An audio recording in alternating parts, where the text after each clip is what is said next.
करने के लिए प्रभु यीशु मसीह का जन्म हुआ है मेरे भाई मेरे बहन।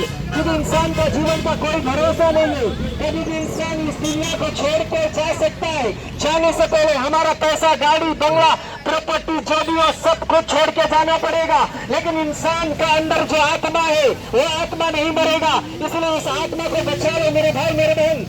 क्योंकि परमेश्वर ने आपको ऐसे ही नहीं भेजा, जो सृष्टि करता है उसने आपको ऐसे ही नहीं भेजा आपके लिए पानी, साग सब्जी, फल फूल, आसमान, पृथ्वी सब कुछ बनाकर इंसान को भेजा है मेरे भाई मेरे बहन। इसलिए तैयारी करे, पश्चाताप करे, पापों से, गुनाहों से मन फिरा लो। क्योंकि आज इसके बारे में कोई बात नहीं करता। अच्छा काम सब लोग कर रहे, धर्म का काम कर रहे, लेकिन चेक करिए अंदर एक आत्मा है। क्या आपको पाप से मुक्ति मिला कि नहीं? हमारा आत्मा झूठ नहीं बोलते। सर मैडम जी, ये आपके लिए गुड न्यूज, ये परमेश्वर का संदेश है। आप और हमें जानना है गुड फ्राइडे, जो आगे में आपने सुना होगा, गुड फ्राइडे जो प्रभु यीशु मसीह आप और हमारे लिए क्रूस पर बलिदान हुआ है। क्या कोई इंसान मरने से क्या गुड शुक्रवार माना जाता है मेरे भाई? क्यों गुड था? क्योंकि मानव जाति का पाप को प्रभु यीशु मसीह ने, जीसस क्राइस्ट ने उठा लिया है। आज कोई खुश नहीं है, देख लीजिए। क्योंकि याद करिए, इंसान एक मिट्टी से बना हुआ बर्तन, ये शरीर जो मिट्टी में मिल जाएगा मैडम सर। इसलिए एक बार आप विचार करिए, मैं किसके बारे में बात कर रहा हूँ। धर्म कर्म सब लोग कर रहे हैं, लेकिन सवाल है पाप से मुक्ति आपने पाया कि नहीं? क्या आप जिस ईश्वर ने आप और हमें बनाया उस ईश्वर को जानते हो कि नहीं? आप ये जानना जरूरी है। आज हम सबको जानते हैं। मैं मेरा बीबी को, ये मेरा बच्चा है, मेरा परिवार है, मैं उसको जानता हूँ। अगर मैं आपसे बात करूँ, मैं आपको भी जान सकता हूँ। लेकिन आप और हमें बनाने वाला ईश्वर जो परमेश्वर है वो कहाँ है? इसलिए आज उनको जानना जरूरी है। अभी आप उनको अपना जीवन में एक बार पुकारिए। क्योंकि आज बन फिरा रहे बातों से आज कोई खुश नहीं है। ये गाड़ी का मालिक भी खुश नहीं है, सब यहाँ पर जो ड्राइवर भाई है वो भी तो खुश नहीं होगा, या आप पैसेंजर भी है यहाँ पर आए घूमने के लिए, फिर भी हम खुश थे। कुछ अंदर में एक कमी है, वो अंदर में ईश्वर रहना चाहते, ईश्वर का मंदिर हम है। इसलिए प्रभु यीशु मसीह आप और हमारे लिए क्रूस पर बलिदान है। एक बार आप बात कर लीजिए मैडम, कैसे बात कर रहे हैं मैं आपको बता दूंगा। घर जाते समय या गाड़ी में भी आप बात कर सकते हो। मेरे अंदर आत्मा है तो आप मुझसे बात कर सकते हो, तो परमात्मा क्यों बात नहीं कर सकता है? क्यों वो हमें उत्तर नहीं दे सकता है? या आसमान कैसे बनाए बताइए? आज दुनिया को कोई शांति नहीं है। आपको पता है, जितना पैसा है उतना टेंशन, जितना बड़ा प्रॉपर्टी, जितना बड़ा बिजनेस है, फिर भी दुख और समस्या बहुत है।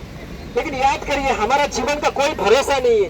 कभी भी ये दुनिया को छोड़ के जा सकते, लेकिन जाने से पहले सर आप ईश्वर को जान लो, पाप का क्षमा ले लो। इसलिए बाइबल में लिखा है, यीशु मसीह का लहू, जीसस क्राइस्ट के ब्लड से हमारे गुनाह को धो सकता है, हमारे पापों को साफ कर सकता है, जो क्रूस में यीशु मसीह ने बहाया है मेरे भाई। एक बार आप उनको बात करिए और आप उनको बोलिए, यीशु मसीह दया करो, मैं आपका जानना चाहता हूँ, मेरा उद्धार करिए, मुझे बचाइए, मुझे मुक्ति चाहिए। बोलकर जब आप उसको पुकारोगे आपको उत्तर मिलेगा। 2 साल का बच्चा हमसे बात कर सकता है, 2 साल का बच्चा हमसे बात कर सकता है, वो हमें जवाब दे सकता है। तो हमें बनाने वाला ईश्वर सृष्टि करता है, जिसने ये दुनिया को बनाया, क्या इसको आप जानते हो कि नहीं? सवाल ये कैसे जाएंगे? आप गुवाहाटी से हो या आसाम से हो या बंगाल से हो या बहुत दूर से आप आए हो, बेंगलोर से होगा, केरला से होगा, या बहुत दूर से आप आए हो, है ना मेरे भाई बहनों। लेकिन आप आने के लिए आपको तैयार होना पड़ा, यहाँ से यहाँ आने के लिए भी। और ये दुनिया छोड़ने के बाद हम स्वर्ग जाएंगे, तो वहाँ पर जाने के लिए भी हमें तैयारी होना है।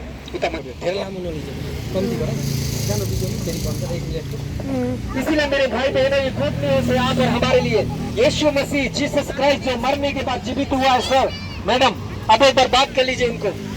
क्योंकि बाइबल में लिखा है, परमेश्वर ने जगत से ऐसा प्रेम किया, उसने अपना ही एक लौता पुत्र यीशु मसीह को दिया, जीसस क्राइस्ट को, ताकि जो कोई भी विश्वास करेगा वो बच जाएगा, वो उद्धार पाएगा, वो मुक्ति पाएगा, वो पाप का क्षमा पाएगा और स्वर्ग में जा। इसलिए यीशु मसीह बोलता है, मैं मार्ग, मैं सच्चाई, में जीवन हूँ। आपको जानना पड़ेगा, आपका पाप का क्षमा होना पड़ेगा, क्योंकि आप स्वर्ग जाने वाले हो। मैडम आप सोचिए स्वर्ग कैसे जाएंगे?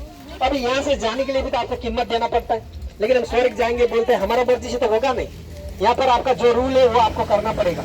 इसलिए तो हमें भी परमेश्वर के पास जाने के लिए, स्वर्ग जाने के लिए हमारा भी एक रूल है, बात का क्षमा लेके। सर